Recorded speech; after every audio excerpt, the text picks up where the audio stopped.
Un Français est devenu le premier à atteindre la finale du plus gros tournoi du World Tour en simple homme, et ce n'est pas celui auquel on s'attendait. Quelle semaine exceptionnelle pour le 16e mondial Thomas Junior Popov, qui a réalisé ce 26 juillet sa meilleure performance en carrière après plusieurs mois compliqués. L'aîné de la fratrie a répondu de la meilleure des manières. Imaginez, Tommy Popov n'avait plus dépassé les demi-finales d'un très gros tournoi depuis avril 2025, avec les championnats d'Europe où il avait fini deuxième. S'en suivait une fin d'année 2025 compliquée, pleine de doutes à surmonter. Et même si le début d'année 2026 était bien plus radieux, Tommy n'avait toujours pas de résultats référence. Lui, qui a été pendant longtemps le premier Français au classement mondial, s'est fait rattraper depuis maintenant quelques années par ses deux compatriotes, Alex Lanier 9e mondial et son frère Christo Popov 5e mondial. Un changement de statut sans doute pas simple à assumer, et aujourd'hui, il faut le dire, personne ne l'attendait sur ce Super 1000, l'équivalent d'un grand chelem au tennis. Mais c'était sans compter cette semaine. Comme boosté par son frère vainqueur la semaine dernière, Tommy est arrivé en conquérant dans cette salle qu'il commence à connaître. Une salle rapide lui permettant d'exploiter tout son potentiel offensif et qui l'aura bien aidé. Malgré de grosses frayeurs et de remontadas sur plusieurs matchs avec parfois plus de 7 points de retard, Tommy aura parfaitement répondu présent jusqu'à éliminer la sensation des mondiaux 2025, le Canadien Victor Lane, en demi-finale. Qualifié en finale à la surprise générale, le Français se retrouve face au vétéran du circuit, Xu Tianchen, 36 ans et actuel 6e mondial, un monstre physique et de régularité.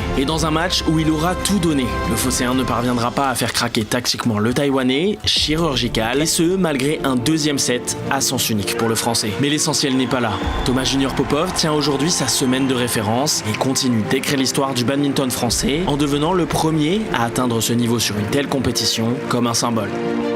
Un plein de confiance à moins d'un mois des mondiaux qui auront lieu à New Delhi à partir du 17 août, de quoi nous offrir une compétition mémorable et peut-être même un titre de champion du monde, qui sait.